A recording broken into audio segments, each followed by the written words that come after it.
तो दोस्तों SBI card के शेयर पे काफी सारे लोगों के सवाल आ रहे थे। क्या करना चाहिए, शेयर में इन्वेस्ट करना चाहिए, नहीं करना चाहिए, कैसे इस शेयर में अभी चलना चाहिए। आज से 4 साढ़े 4 साल पहले 750 रुपए के आसपास था। आज भी उन्हीं रेट्स पे ये शेयर अवेलेबल है। लगभग जीरो रिटर्न्स इसने 4 5 साल में जनरेट करके दिया। आज डिटेल में इस कंपनी के ऊपर बात करने वाले हैं।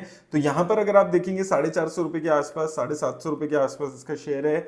70,000 करोड़ की मार्केट कैप है। करंट प्राइस 740 रुपए के आसपास का चल रहा है। प्राइस टू अर्निंग 29 के आसपास की यहाँ पर देखने को मिलती है। 5 सालों की यहाँ पर आप रिटर्न्स देखेंगे, यहाँ पर आप सिंस इंसेप्शन देखेंगे, जब से एक शेयर लिस्ट हुआ है तो लगभग आप देखेंगे 724 रुपए के आसपास पहले दिन खुला था और आज लगभग उसी प्राइस पे ये शेयर ट्रेड करते हुए नजर आ रहा है। यानी कि लगभग जीरो रिटर्न्स इसने जनरेट किए। हालांकि शेयर का जो रेवेन्यू है उसमें लगातार ग्रोथ आपको देखने को मिलेगी। आप देखेंगे 1000 करोड़ से बढ़ते बढ़ते आज 17,000 करोड़ के आसपास के रेवेन्यू है। प्रॉफिट्स 136 करोड़ से बढ़ के 2400 करोड़ के आसपास पहुंचा है। लेकिन शेयर में आप देखें 3 साल में नेगेटिव 12% के रिटर्न, 1 साल में 6% की नेगेटिव रिटर्न्स। उसके रीजंस क्या रहे हैं देखिए। सबसे पहला रीजन अगर आप क्वार्टरली नंबर्स यहाँ पर अगर इसके देखेंगे तो यहाँ पर आप पिछले 3 4 5 क्वार्टर्स देखेंगे तो रेवेन्यू फ्लैट होते हुए यहाँ पर नजर आ रहे हैं। बहुत ज्यादा ग्रोथ रेवेन्यू में होती हुई नजर नहीं आई है। सिमिलर नंबर्स अगर हम नेट प्रॉफिट्स की बात करें तो भी आपको गिरावट देखने को मिलेगी। डिटेल्ड इसके अगर हम यहाँ पर नंबर्स देखते हैं तो Q1 के अगर हम इसके नंबर्स देखते हैं, न्यू अकाउंट्स आप देखेंगे ईयर ऑन ईयर अच्छी ग्रोथ न्यू अकाउंट्स में देखने को मिली। लेकिन प्रॉफिट आफ्टर टैक्स में 0% ग्रोथ थी अगर हम 1 साल ईयर ऑन ईयर देखते हैं, और क्वार्टर ऑन क्वार्टर भी 10% के आसपास की ही ग्रोथ आपको देखने को मिली। ग्रॉस एनपीएस में इंक्रीमेंट देखने को मिला, नेट एनपीएस में भी इंक्रीमेंट देखने को मिला। तो ये नंबर्स आपको देखने को मिलेंगे, बहुत ज्यादा अट्रैक्टिव नजर नहीं आएंगे। इसके बाद अगर हम और की बिजनेस मैट्रिक्स देखेंगे तो आप देखेंगे कि ये जो न्यू अकाउंट्स खुल रहे हैं ये गिरते हुए नजर आ रहे हैं, एक सीध में बढ़ नहीं रहे हैं।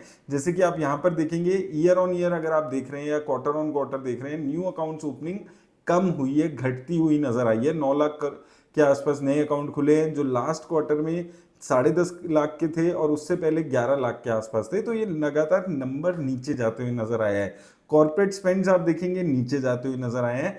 रिटेल स्पेंड में थोड़ा सा अच्छा उछाल देखने को मिला है। और कार्ड्स इन फोर्स की अगर हम बात करते हैं वहां पर भी बहुत ज्यादा उछाल देखने को नहीं मिल रहा है। सिमिलरली अगर हम आगे और इसके नंबर्स यहाँ पर बात करते हैं तो यहाँ पर अगर हम इसके और नंबर्स की बात करें तो यहाँ पर आप देखेंगे, फाइनेंशियल्स की बात करते हैं तो यहाँ पर आप देखेंगे रेवेन्यू में क्यू ऑन क्यू बेसिस पे 0% की ग्रोथ है और 11% की ग्रोथ रेवेन्यू में वाई ऑन वाई बेसिस पे। इंटरेस्ट कॉस्ट इंक्रीज हो रहा है इनका, जो क्रेडिट कॉस्ट है वो भी इंक्रीज हो रही है और ऑपरेटिंग कॉस्ट में हालांकि गिरावट है। तो देखिए एक तो क्रेडिट कॉस्ट बढ़ रही है कंपनी की, इंटरेस्ट कॉस्ट बढ़ रही है, कॉस्ट बढ़ रही है और रेवेन्यू में इंप्रूवमेंट देखने को नहीं मिल रहा है। तो ये डबल एक तरीके से कंपनी के ऊपर वार होते हुए नजर आ रहा है। तो रेवेन्यू कंसिस्टेंट है, गढ़ नहीं रहा है, लेकिन कॉस्ट बढ़ रही है तो इसलिए ओवरऑल जो मार्जिन हैं उस पर इंपैक्ट आते हुए नजर आ रहा है। यहाँ पर आप देख सकते हैं जो क्रेडिट कॉस्ट है वो बढ़ती हुई नजर आई है। तो ओवरऑल अगर आप देखेंगे जो इनके रेवेन्यूज हैं उसमें बहुत ज्यादा तेजी से इंप्रूवमेंट देखने को नहीं मिल रही है।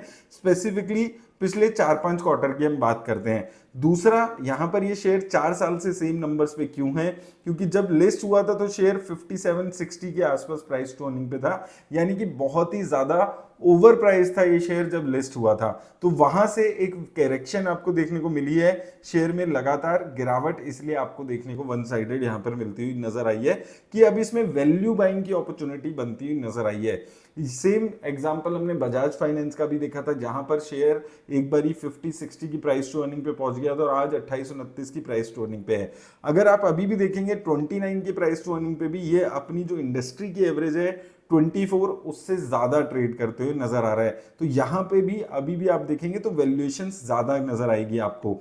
अगर हम यहां पर बात करें इसके बाद इसके ओवरऑल नंबर्स की, सेल्स में प्रॉफिट्स में ग्रोथ है, इसमें कोई डाउट नहीं है, लेकिन जो वैल्यूएशंस हैं वो अभी भी लोगों को महंगी लग रही है। अब बात करते हैं इसके चार्ट्स पे, टेक्निकली शेयर कहां पर सपोर्ट अपना बनाते हुए नजर आ रहा है। तो अगर आप इसके चार्ट्स को देखेंगे सिंस इंसेप्शन, अगर आप देखेंगे जो इसका आईपीओ का लेवल था 700 750 की रेंज, या आज भी उन्हीं लेवल्स पे एक अच्छा सपोर्ट बना रहा है। यहां पर आप देखेंगे 700 रुपए जून में 22 में, देन आप दोबारा देखेंगे 700 रुपये 23 जनवरी में। यहाँ पर आप देखेंगे अगेन मार्च 24 में 700 रुपये के आसपास, 650 700 के आसपास। यहाँ पर मई में फिर 700 रुपये। तो 700 रुपये का प्राइस जो है इसका, यहाँ पर एक अच्छी बाइंग अपॉर्चुनिटी शेयर में बार बार बनती है। 700 रुपये, 680 690 रुपये इस रेंज में जाता है ये शेयर, वहां से रिकवरी करके 750 800 रुपये पे जाता है, फिर गिरावट आई है 650 रुपये, देन 800 रुपये पे गया है, और अब फिर गिरावट आकर ये 700 750 की रेंज में आते हुए नजर आ रहा है। तो ये शेयर काफी टाइम से कंसोलिडेट होते हुए नजर आ रहा है। अब दूसरी चीज क्या है कि कंपनी कुछ ऐसी बात नहीं कर रही है कि शेयर में एक जबरदस्त इंप्रूवमेंट देखने को मिलेगी, और मुझे लगता है कि कुछ टाइम और ये ऐसे ही रेंज बाउंड चलने वाला है। तो नीचे के लेवल्स पे 680 690 की अपॉर्चुनिटीज अच्छी हैं, जहां पर आप एक 10-12% का यहाँ पर ट्रेड के बारे में सोच सकते हैं। लेकिन याद रखिएगा, किसी भी तरह की इन्वेस्टमेंट की राय ये वीडियो नहीं देती है। धन्यवाद दोस्तों।